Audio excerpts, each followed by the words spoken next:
Welcome to BlitzCast, an NFL Draft podcast brought to you by NFLDraftBlitz.com. And now, your hosts, Alex Kavtov and Ed Hunt. Welcome to BlitzCast number 79. I'm your host, Alex Kavtov. I'm going to bring in my partner, Ed Hunt, very shortly. We're going to start with Heisman talk, Ed. We had to check in here and find out who is leading this race for the Heisman Trophy this year. So let's start at the top, Ed. I'm sure you've got Jalen Hurts leading the charge at number one right now. Yeah, I definitely have Jalen Hurts leading the charge at this point right now. I think he's so dangerous as a college quarterback because he can basically step back and throw, and he has been throwing more accurately.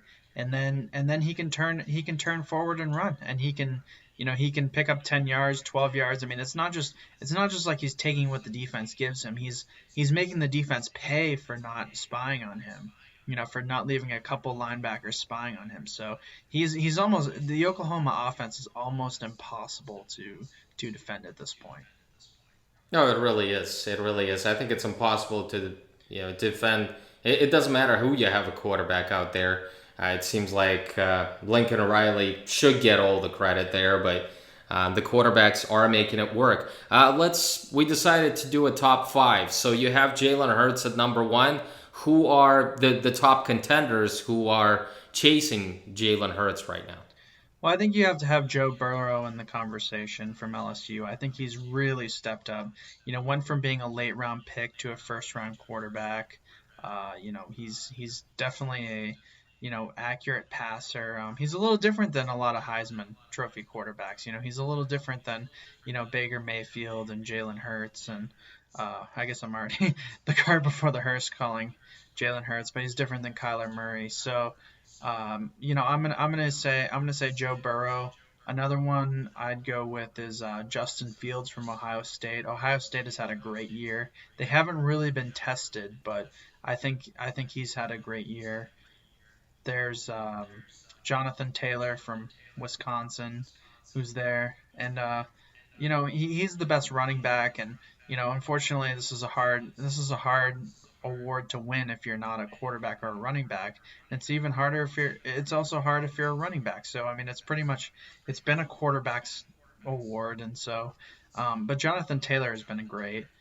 And the last guy, obviously, is Tua Tagovailoa, and I think he's a little bit higher up, even though I mentioned him last. I think he's probably, second or third on the Heisman Trophy list. So, Tua's injured, and so that kind of puts him behind the eight ball as far as winning. But, it could all change. It could all change on that November 9th game against LSU. All right, according to Bovada Sportsbook, they've got Joe Burrow as the hands-on favorite right now for the Heisman Trophy, the plus 125, and they've got Jalen Hurts chasing him at number two. They've got him at plus 190, and then Tua is at plus 400. So those are the top three contenders according to Bovada Sportsbook. My list is pretty much the same, Ed. I agree with you. Hurts, Burrow, Tua, obviously Fields has got to be in the conversation, but I've got Justin Herbert, Ed. I feel like he's just not getting the respect that he deserves. Look, right now, first of all, Oregon is a winning team right now. Obviously they lost on opening weekend against Auburn, but they're 6-1. They beat a really good Washington team. We all know that Washington is always tough defensively. In the third quarter, Oregon was trailing them by 14 points, and Herbert showed guts. I mean, he showed that in a hostile environment against the Huskies, 70,000 people yelling from the stands, a good defense, and he was able to lead them to a win, 35-31. This was the win that he needed. This was the win that Oregon needed. So in my opinion, his numbers look really good. He's almost thrown for 2,000 yards, 21 touchdowns, only one interception. He's completing 68% of his passes. And the Oregon Ducks look like the favorite to come out of the Pac-12 North to represent in the Pac-12 championship game. So in my opinion, Herbert should be in the top five, especially after his his performance last week. What do you think about that? I've liked Herbert for a while, and I think, the fact is that he was a one score, it was a one score game against Auburn, and ever since he lost that game on national television early, people have been down on Herbert. But to be honest with you, I mean, he's been undefeated since. I mean, there's a really good chance that Oregon wins the Pac-12. Especially the Pac-12 North. I think it'll be very hard for Washington to come back and win the Pac-12 North. So, I mean, the South is not as strong as the North. So, I mean, the Oregon looks pretty primed to win the Pac-12. They did lose that game to Auburn, but Auburn really won by one score. I think I mean, I've heard a little bit of a narrative that Justin Herbert isn't having as good of a season, but I agree totally with you. I think he's had a good season. I expected him to light it up. I mean, really extremely light it up. But I would say he's had a good enough season, and he's definitely in the first round category, or early first round category too. Not like, not like 20 or 25 or something like that. Like in the 5 to 10s or 1 to 5s. I would say top 3, top 5. Let's talk about Tua. You mentioned it already. Obviously, he's going to miss, it seems like, one game for sure.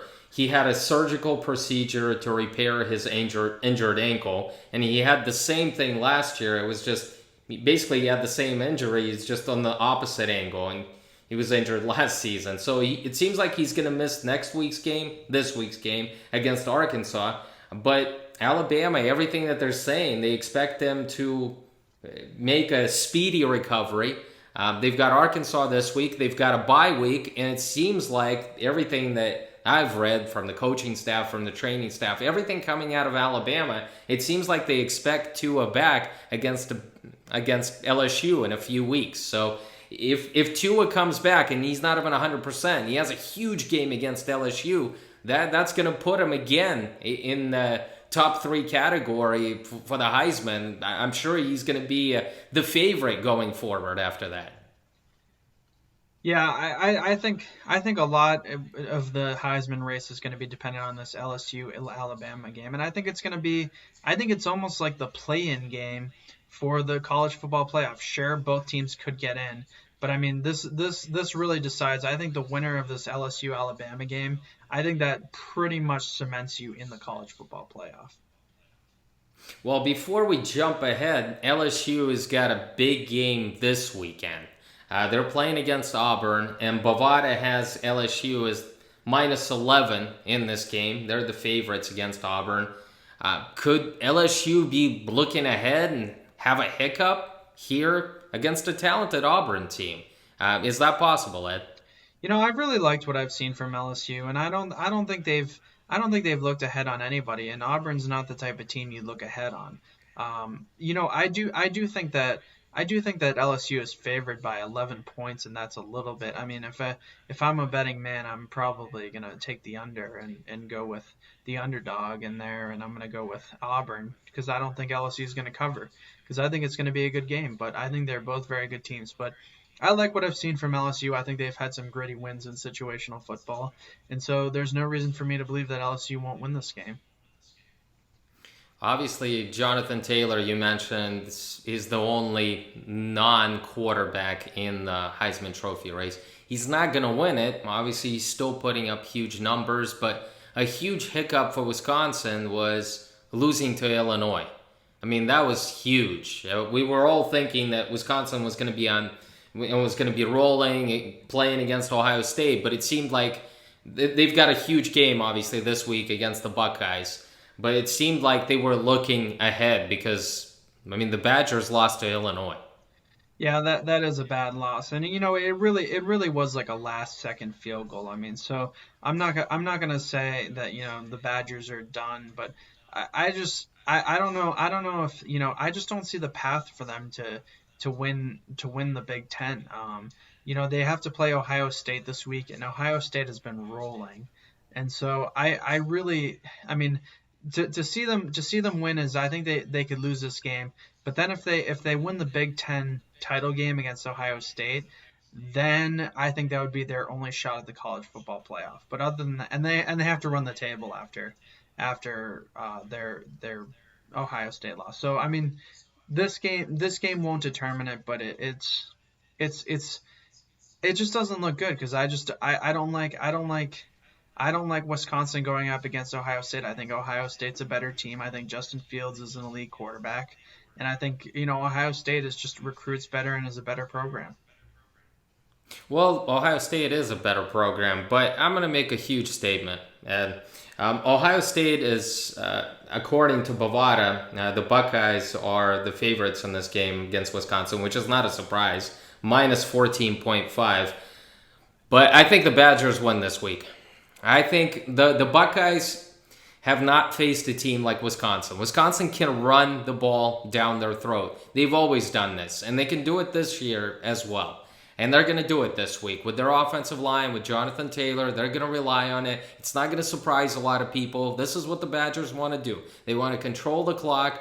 They want to run it down opponents' throat. And they want to score touchdowns on the ground and play good defense. I think they're going to be able to do it this week. I think the Buckeyes are going to have a hiccup, and it's going to happen. It just, right now, it looks like a statement that's a little bit out of this world, especially after the Badgers lost to Illinois. But I think that's going to motivate them a lot more, losing to the Fighting Illini and coming back against the Buckeyes this week. They're going to be ready. The Buckeyes have always played Ohio State tough, and I think it's going to happen this year. I think they're going to pull off a close win against the Buckeyes.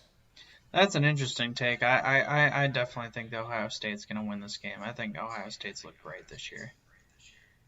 Let's talk about the big disappointment in the Big Ten because we had Michigan in the college football playoff. You and I thought they were going to win the Big Ten. They were going to get into the college football playoff because they had a good team. Boy, were we wrong. I mean, they continue to lose big games. And I think we're throwing in the towel on the Wolverines, right? Yeah, I don't think they're going to win against Notre Dame. I mean, they have a close line, and you know what? If I'm a gambler, I'm going to go with Notre Dame. I'm going to take the points lay the points and pick the favorite, and I think Notre Dame wins this week, and America's happy. America is happy? I guess I shouldn't say something outrageous like that. There's probably a lot of Michigan fans who probably don't like to hear that. A lot of Michigan fans. Now, Bovada has Notre Dame as -1 against Michigan, and so it's going to be interesting. Obviously, it's a close game, and it's going to be interesting to see what happens. But, God, Michigan has been brutal. I mean, they've really struggled, and the expectations were sky high, and I feel sorry that I picked them, not only to get to the college football playoff, but even have a chance in the Big Ten, because that's certainly not looking like it. I thought that Patterson was going to thrive in this new offensive system. It's not happening, and Michigan has just been brutal. I mean, they really have been. I hope Harbaugh is going to leave for the NFL, because I'm sure somebody is waiting for him there. That's those seems to be the big games, and obviously we mentioned at the top of the show that Jalen Hurts is our favorite for the Heisman. He's the clear-cut guy for us. It's going to be unprecedented if third straight year Oklahoma quarterback takes the Heisman Trophy award.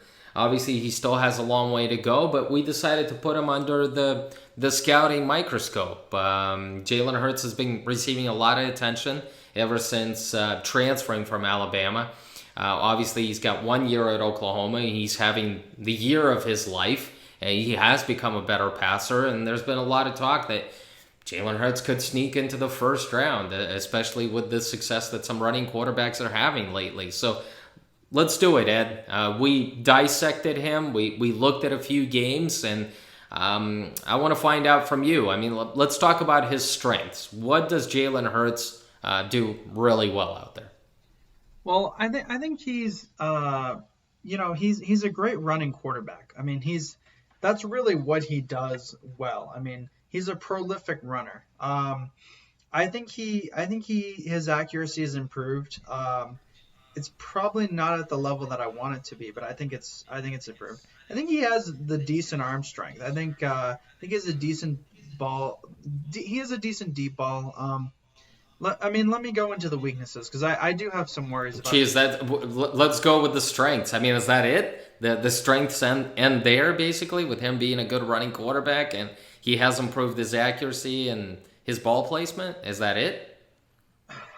Yeah, I just wanted to get it out there before we get to the weaknesses. Yeah, I guess you could say he has great pocket mobility, but I mean that's pretty obvious. I mean, anyone could have told you that. I mean, you could have said that when he was at Alabama.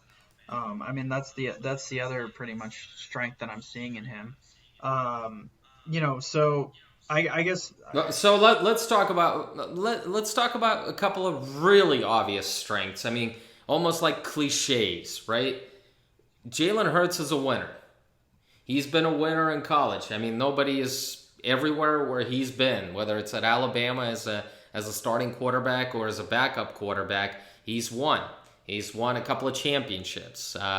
He obviously transferred to Oklahoma where he's hoping to do the same thing. So the winner part, that's going to be out there. It's almost like cliche. When people are going to talk about Jalen Hurts, they're going to say, man, he's a winner. People gravitate towards him.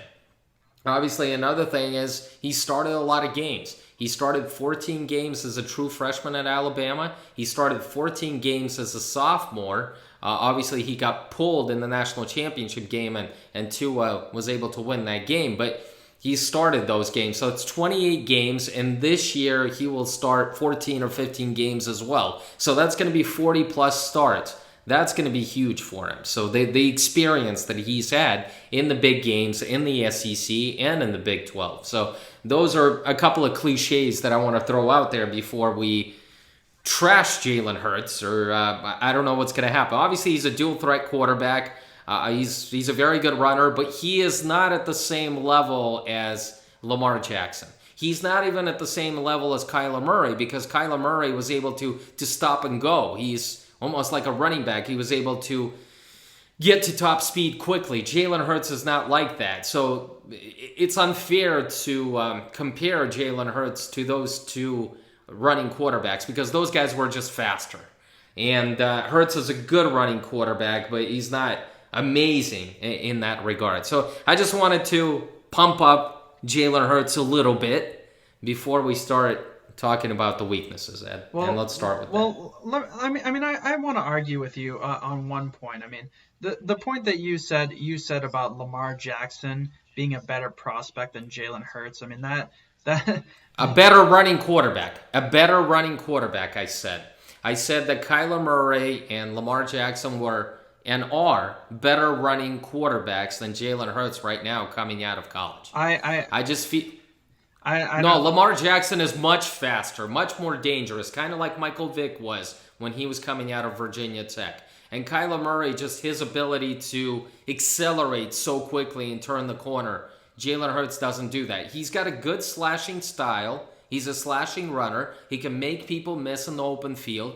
But his speed is nowhere near what Lamar Jackson is and what Kyler Murray is. But Lamar he's nowhere near a 4-3. He's not a 4-3 But Lamar Jackson wasn't embarrassing SEC teams. He wasn't embarrassing Big 12 teams. I mean, he's played on two great national stage teams. I mean, Louisville was good when Lamar Jackson was there, but they weren't the level that Jalen Hurts was. So, I mean, Jalen Hurts plays on a better team. I mean, I don't remember, and we'll continue with this argument. Louisville didn't have the supporting cast that Jalen Hurts had at Alabama or the supporting cast that he has at Oklahoma.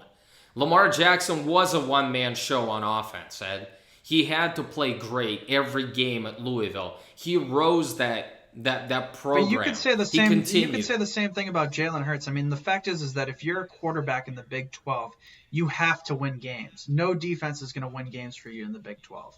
So you know that they don't play defense in the Big 12, right? But the fact is realize that this is the Big 12. But if you're a quarterback in the Big 12, you have to win games for your team. I mean, it's expected of you. It's not like you can rely on your defense like in the SEC and the ACC. But you do agree with me that Oklahoma has much better talent than what Louisville had when Lamar Jackson was there, or at Alabama. I mean, we're not arguing that. The supporting cast is amazing. Jalen Hurts is supported by people that are going to play in the NFL. Half of that team is going to play in the NFL. And at Alabama, 90% of those people are going to play in the NFL. Lamar Jackson didn't have that on offense, unfortunately. He always had to outscore people. I remember that Louisville team. They played so poorly on defense, Lamar Jackson had to score like 50 or 60 points a game in order to survive. Everybody knew that he was coming, especially as a running quarterback, and he was still able to gain 150, 200 yards on the ground. So in that regard, I'm not saying that Lamar Jackson, I am. Lamar Jackson I'm going to say this, he's a better prospect, NFL prospect, than Jalen Hurts is right now. I was not impressed with what I saw in Jalen Hurts. With all due respect, he has become a better quarterback than what he was at Alabama. And I pulled up my scouting notes, and I see that he is a much better prospect this year. That Lincoln Riley has had an effect on him as far as accuracy, as far as going through his progressions. He looks a lot more comfortable in the pocket. But there are a lot of things that worry me. This guy's not a first-round prospect by any means. I wouldn't even put him in the day 2 category right now. He is playing on a really, really good team, and I don't see him being a starting quarterback at the next level. See, this is where I disagree with you. I think Jalen Hurts is a first-round quarterback.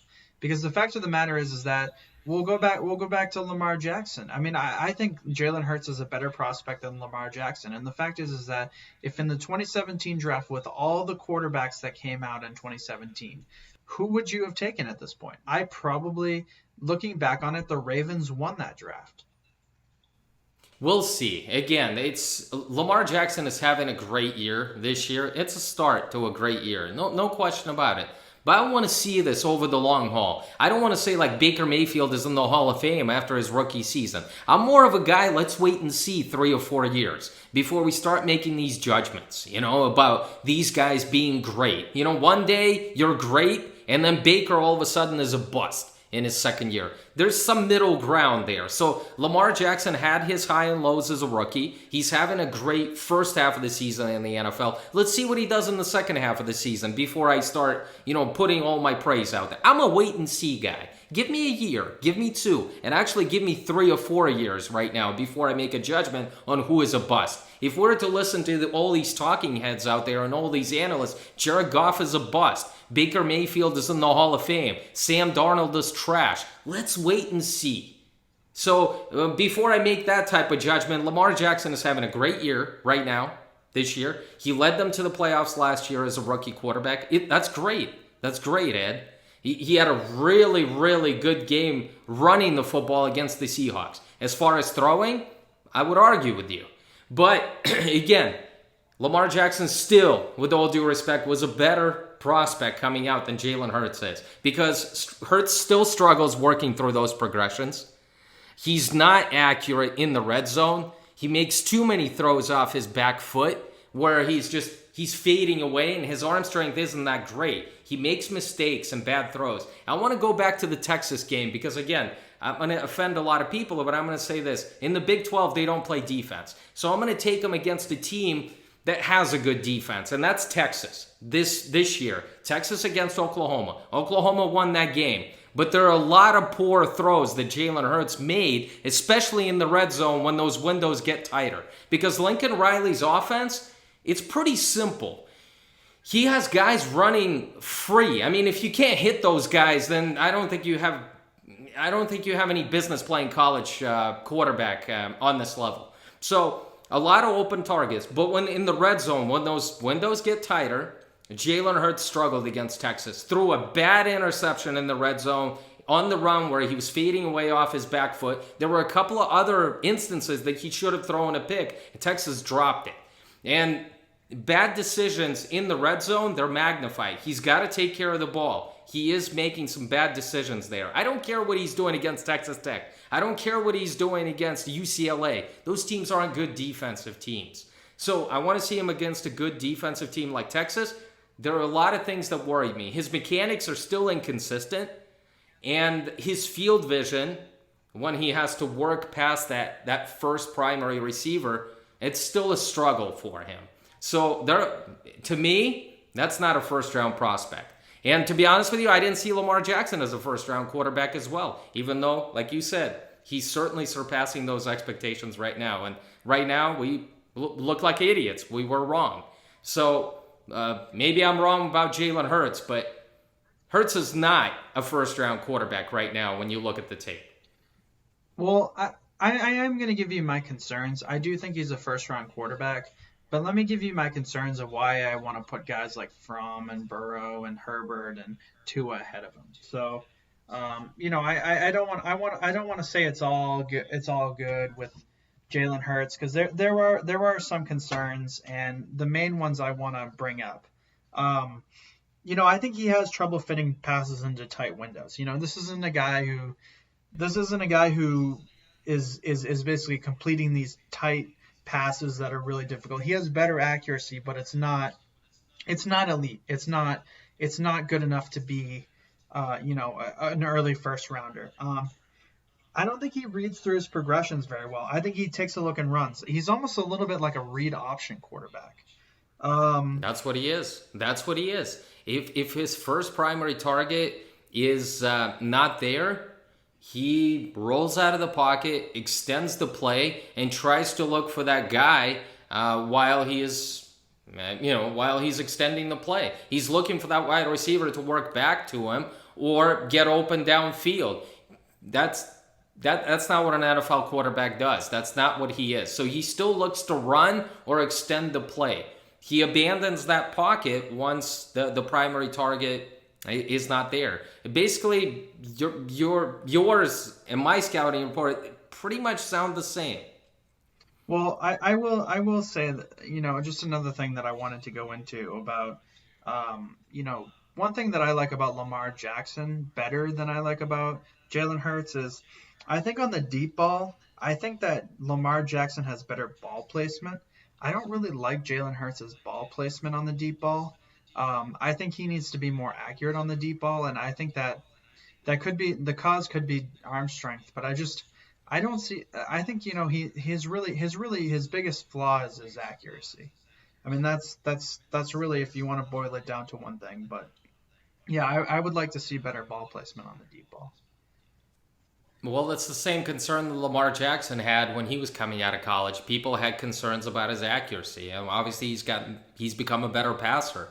And they're hoping that maybe Hurts will do the same because obviously he has improved as a senior. But the thing is, I think this offense is making him look a lot better than what he is. I do like Lamar Jackson. I do like Lamar Jackson's deep ball better. But I think that a guy like Jalen Hurts, I think what he does is I think he'll be able to complete the intermediate pass better, and I think that's what makes him a little bit better prospect than Lamar Jackson. I think that the offense that Lincoln Riley has at Oklahoma makes those quarterbacks look a lot better than what they are. And I think Jalen Hurts is benefiting from it a lot more than Baker Mayfield was or Kyler Murray because those guys had better arms. And obviously they had Baker had a lot more starts under his belt. Kyler Murray was just an exceptional athlete with a very strong arm. And so, in my opinion, Hurts right now is benefiting from the fact that this offense is winning. They have a lot of good players. He's throwing to wide open targets. And again, for all those people that I want to say, hey, what are you talking about? Turn on the Texas tape. That's a good defense that really put some pressure on him when we saw some flaws in Jalen Hurts' game. I don't want to talk about those teams that don't play defense in the Big 12. But if you want to see a real game where Jalen Hurts is struggling, it's the Texas tape. And I want to come back to it. Once Oklahoma continues to do well, I want to see how they do in the Big 12 championship game. If they get to the college football playoff, I'll be very curious to see what Jalen Hurts does against those fast teams like Alabama or Clemson or Ohio State. Those defenses that they can get to him.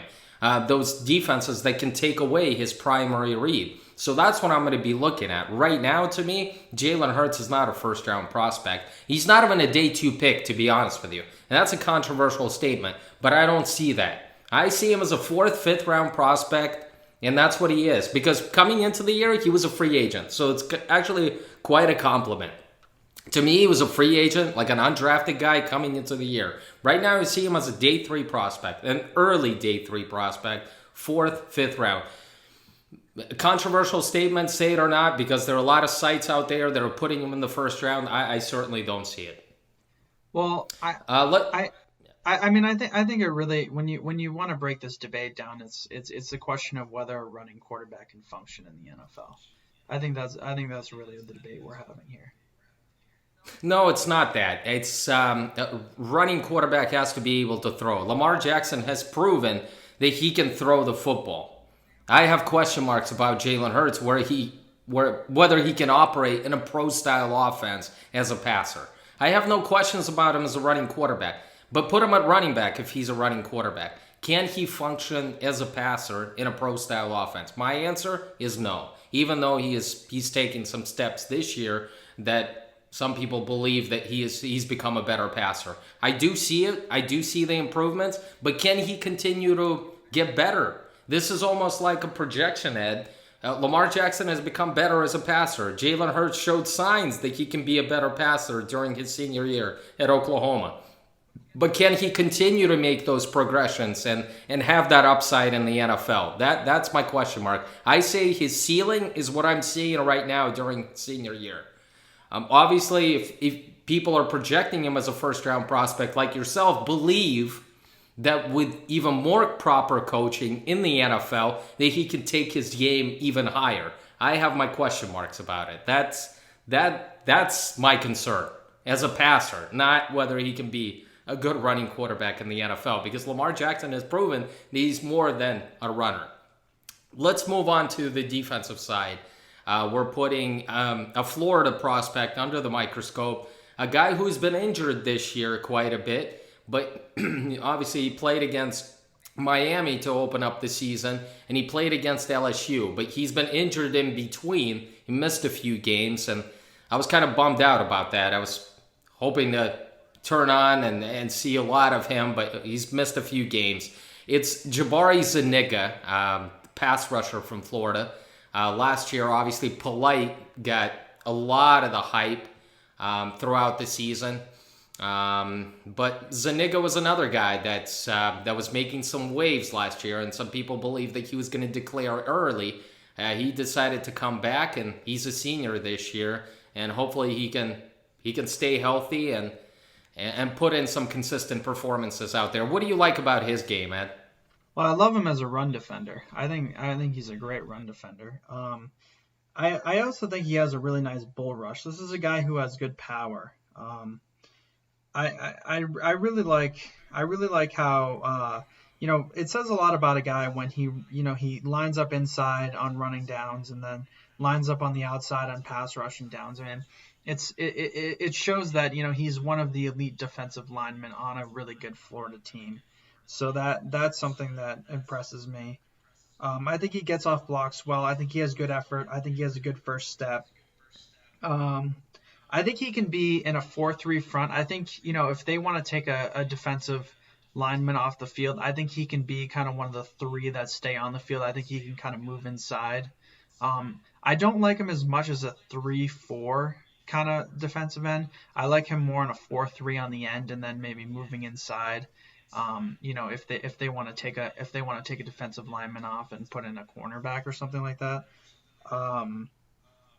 But if you like him in a 4-3, do you think he's got to get bigger, Ed? He's about 240, 245. I'm not saying that every guy has got to be like 265 or something like that, but he's got to get up to at least 255 in order to stay in a 4-3 defense. He's just going to be too small. Like 6'3", 240, 245. That's kind of brutal, to be honest with you. That's you look at that's kind of borderline. That's borderline territory out there. Most teams would prefer to have a guy who's about 255, 260. But if you look at his game, I mean, he has plenty of power. I mean, he's overpowering guys in the SEC. So, and against Miami. So, I really don't think that size is really the problem for him on tape, at least in the college game. Yeah, but we're projecting him to the NFL where he's going to go against tackles who are about like 320.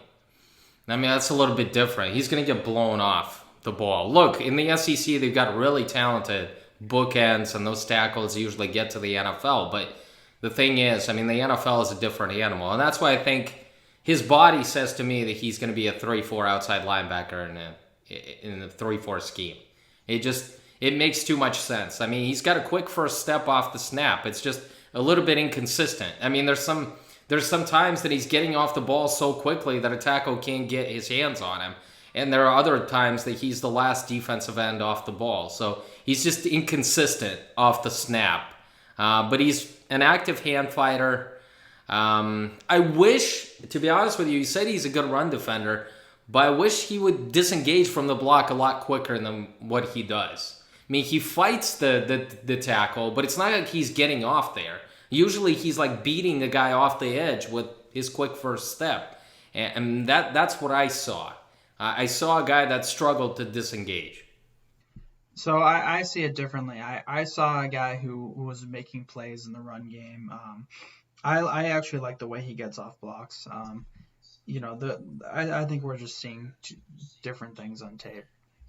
No, he's making plenty of plays. He's making plenty of plays behind the line of scrimmage. You know, he's getting penetration. He's causing havoc behind the line of scrimmage, not only in the against the quarterback, but in the run game as well. But that's not a question mark. It's just if you say that he has all this power, he's got to disengage so quickly from these offensive tackles or offensive guards, and he's not doing that on every play. And that's, again, I see him strictly as a 3-4 outside linebacker because, to me, that's just, he has that body type. And I think he has the athleticism and he has a quick first step. And we'll see what his athletic numbers are, but I think he's going to be fine there. And if you're 6'3", 245, you're destined to play 3-4 outside linebacker at the next level. And I think those are the teams that are going to be interested in him. And I guess that's what we're seeing differently.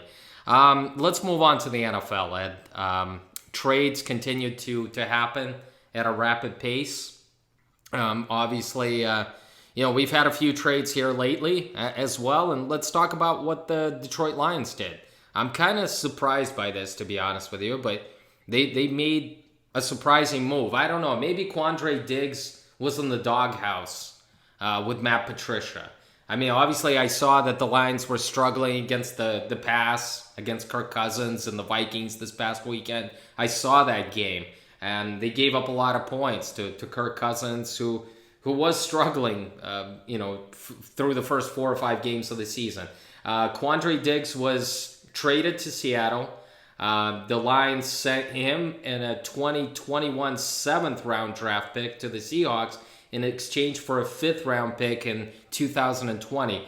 What do you think about this move? I understand the move for the Seahawks. The Seahawks have injuries out there at the safety position. A lot of guys have been down, but I'm curious. I mean, a guy who has been your slot corner early in the beginning, when he was a rookie, then he moved to safety, and he's played pretty well there. It seems like he's been one of the leaders of the defense and a popular guy in the locker room because a lot of people are saying, like, what is this? I mean, why are the Lions making this move? A lot of guys were making comments on Twitter from his team, like, we can't believe that Quandre Diggs is traded. So what's going on here, Ed?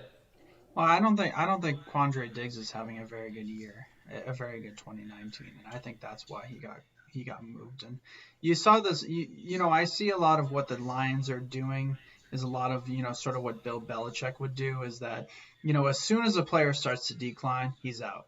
No matter what kind of name he was or, how much guaranteed money, the Patriots just said, once you decline, you're done. And I think this is exactly what they're doing with Quandre Diggs. It's interesting, though. Last year, he made the Pro Bowl, Ed. He had his best year as a pro, and he's still a young guy. And the Lions thought very highly of him. I mean, they gave him an extension. He's in the first year of his 3-year deal. They gave him an $18.6 million extension that he signed in September of 2018. So obviously there was no guaranteed money on his contract after the season, but I'm just very surprised that they moved on so quickly from him after giving him an extension. I mean, obviously they thought very highly of him in terms of being a key player in the secondary. As far as the Seahawks, I understand the move. They've got a lot of injuries there, and obviously they gave up some big plays against the Ravens in the past game, and it makes sense that Pete Carroll would want Quandre Diggs on his team. Denver, they traded Emmanuel Sanders to San Francisco. Denver Broncos get 2020 third round and fourth round draft picks. San Francisco sent, obviously, they got Emmanuel Sanders, and they send I want to do this again. Denver Broncos. The Denver Broncos get 2020 third and fourth round draft picks. San Francisco gets Emmanuel Sanders and the 2020 fifth round draft pick. What do you think about this move? The Niners obviously needed, a bigger wide receiver, a game breaker on the outside for Jimmy Garoppolo. I think this is a great move. I think this makes sense for both sides, but I think this is a great move for the 49ers because they really lack a number one receiver. And yeah, Emmanuel Sanders isn't what he was a couple years ago, but you get them a number one receiver, which is exactly what they're missing. This is the year to go for it if you're the 49ers. You're playing great football. You haven't had this many good years. Why not go for it and get a guy like Emmanuel Sanders? And really, they didn't give up a lot. I mean, they're still getting a fifth round pick back, and they're still getting – so it's like I think this was a great move. I understand why the Broncos traded him. The Broncos are ready to stock up their draft picks. They got the Devin Bush picks from the Steelers. They got some picks from the 49ers. So I think it really makes sense for both sides. But if there's a one winner of this trade, I would say it's the 49ers because now they have that 1A go-to receiver. Well, Sanders is not going to scare anybody on the outside, but he's much better than what the 49ers had on their current roster. Dante Pettis, Deebo Samuel is still learning the NFL game.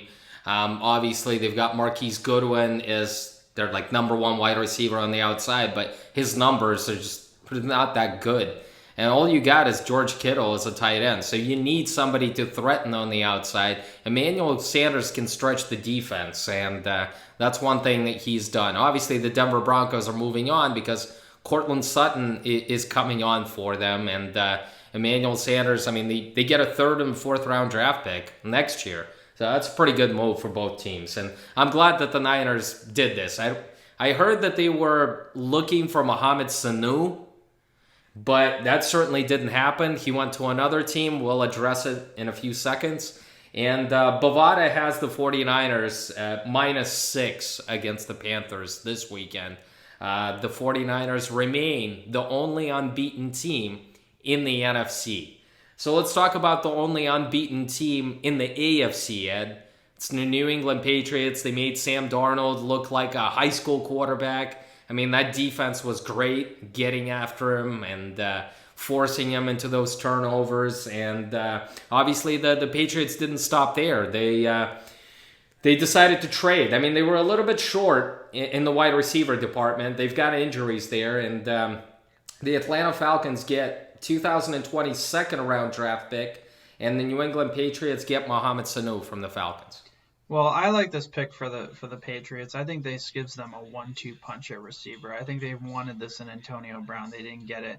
Now they have two guys they can put in a slot.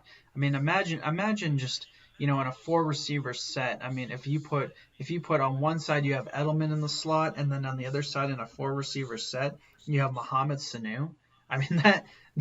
That's just how the Patriots win, is they win matchups.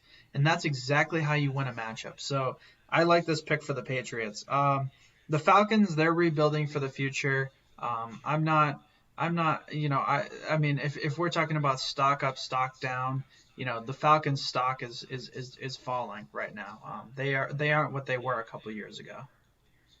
No, they really aren't. Probably the biggest surprise of this NFL season. This team just looks like crap, especially on defense. Look, we know that they've got Matt Ryan, they've got Julio Jones, they've got some weapons on offense, but on defense, your head coach takes over the play calling duties, and the defense looks worse than what it did last year. And it's unexcusable knowing that your head coach is a defensive-minded type of guy, and he can't figure this out. As far as the Patriots, you had Philip Dorsett and Jacoby Myers starting. against the Jets. Obviously, they've got injuries. Julian Edelman is hurt. N'Keal Harry is hurt. And they had to do this. And it seems like Mohamed Sanu is somebody that Bill Belichick has had a lot of affection for, because he tried to trade for him, tried to sign him actually before he signed with the Falcons in 2016. He tried to sign him with the Patriots. That didn't happen. Obviously, he gets him here in the trade, another go-to guy. I like Mohamed Sanu because he could be a difference maker in the playoffs. And obviously the Patriots, again, the only unbeaten team in the AFC right now. So it's looking pretty good, Ed. It really is. Let's talk about probably the biggest news this past weekend as far as NFL goes, Ed. Patrick Mahomes going down. He wasn't 100%. The Chiefs have made it known that Mahomes is playing with an injury. It was 4th and 1, and Andy Reid decides to go with the QB sneak. And obviously, it didn't turn out too well. A lot of people feared that it was going to be a lot worse. It sounds like he's going to be out for 3 weeks. Yeah, I it looked and it was very painful for Patrick Mahomes.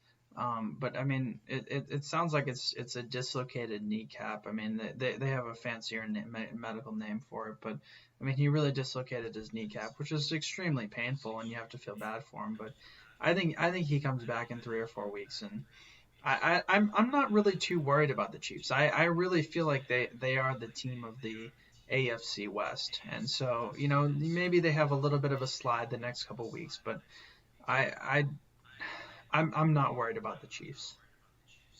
No, I'm not worried about him either, but now you've got Matt Moore as your starting quarterback. Obviously, you're going to have to change the offense a bit. This isn't Patrick Mahomes. You're going to have to run the football, control the clock, and play good defense. And the Chiefs' defense was terrific against the Denver Broncos. I mean, they had like 9 sacks, which was like a franchise record. But this was against Joe Flacco and that Denver Broncos shoddy offensive line. I mean, they're going to play some real offenses. They've got the Green Bay Packers this week, and then they've got the Minnesota Vikings coming up in the beginning of November. So it's going to be interesting. That defense is going to be tested. And I hope that they raise up their game the way they did against the Broncos. But again, the Packers aren't the Broncos, right, Ed? Well, yeah, that I mean, if you simplify it that way, you're right. But I still think the Packers. I think the Packers will win this game. But I mean, there's 16 games. I mean, you can lose a few, and I just don't see really like who in the AFC West is really going to take over the Chiefs. I mean, the Chargers aren't as good this year. The Broncos are in the basement basically, and the Raiders have looked good. But I mean, do you really think the Raiders are ready to be the AFC West champions? No, I still have the Chiefs, but the thing is, when Mahomes comes back, say after 3 weeks, the way the Chiefs hope, he's still not going to be 100% during that first game. So it's going to be interesting. The offense isn't going to be operating at full speed, and right now they got to find some answers. I hope that defense continues to roll. It's been better the past couple of weeks. It was great against the Denver Broncos. I hope that the Chiefs can win in other ways. It's only going to serve them well come playoff time, because we know what Mahomes is. We know he's a very good quarterback. But the thing is, the Chiefs will need to play great defense in order to challenge for the Super Bowl, especially against the Patriots. So I think they're going to be fine, but the next couple of weeks, it's going to be a test against the Packers and against the Minnesota Vikings. By the way, the Packers, according to Bovada, are the favorites against the Chiefs. They're away, and I was kind of surprised. I mean, the line was -5. It's only because I guess the Chiefs are playing at home. It's a tough environment to play in Arrowhead Stadium. We know it's one of the loudest stadiums out there. So I was kind of surprised that the Packers were only favored by -5 in this game. But that's the big game to watch this weekend. I mentioned the Panthers versus the 49ers before. So let's talk about the 2 trades that happened previously, Ed. You mentioned that you watched the Ravens against the Seahawks, and you were impressed with what Marcus Peters was able to do.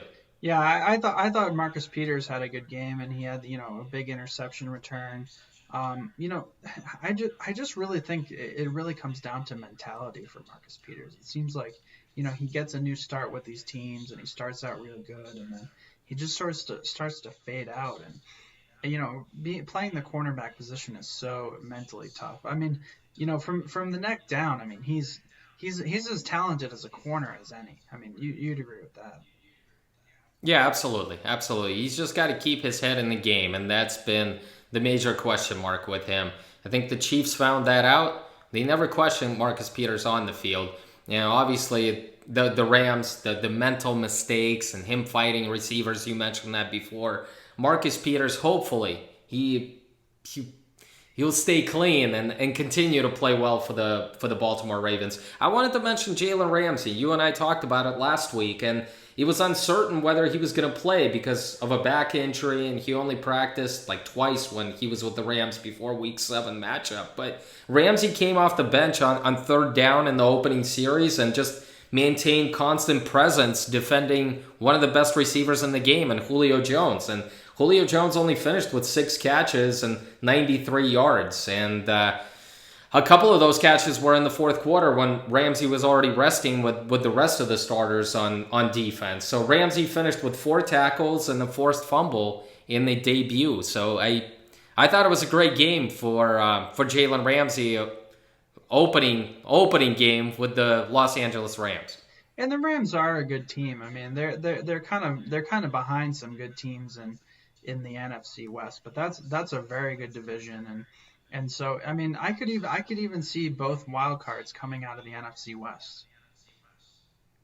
A big game last weekend was the Cowboys playing against the Eagles. Obviously, a lot of people were looking forward to that game because whoever won that game would take hold of the NFC East. And NFC East doesn't look like a good division right now. It doesn't. With the Washington Redskins, the New York Giants, and obviously the Eagles are trying, but their secondary doesn't look good, and that defense is not what it used to be. Tyron Smith came back at left tackle. Amari Cooper came back, and the Cowboys looked energized, and they were able to beat the Eagles pretty handily in that game. Yeah, I mean the Cowboys did look good. I can't disagree with the fact that they are probably the worst division in football right now. But this was a big game. It was on prime time. Both teams were 3-3, and now now the Cowboys are not only the team in first place, but they're the only team that has a winning record. Yeah, that's still a wide open division. Obviously, the Eagles, I'm sure they'll get it together. Peterson will come out with some things. I'm sure they'll fight till the end. But the Cowboys do look like the favorites right now in the NFC East. But even though they lost those 3 games, they needed to get back, and they did it against the Eagles. They definitely made a statement.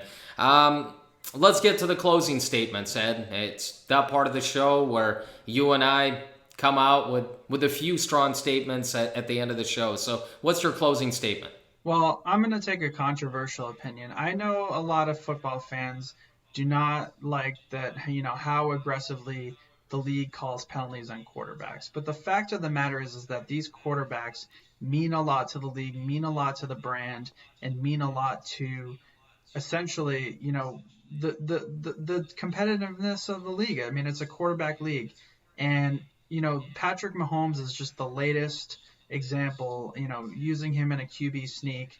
Now we're pretty much, we're looking at a league with a lot of quarterback injuries. We don't have Cam Newton. We don't have Ben Roethlisberger. We don't have Patrick Mahomes. So, the league takes a hit when these injuries happen. So that's why, it may not be fair to these, pass rushers that they really can't hit the quarterback. But what the fact is we have to protect the quarterback because they are our league.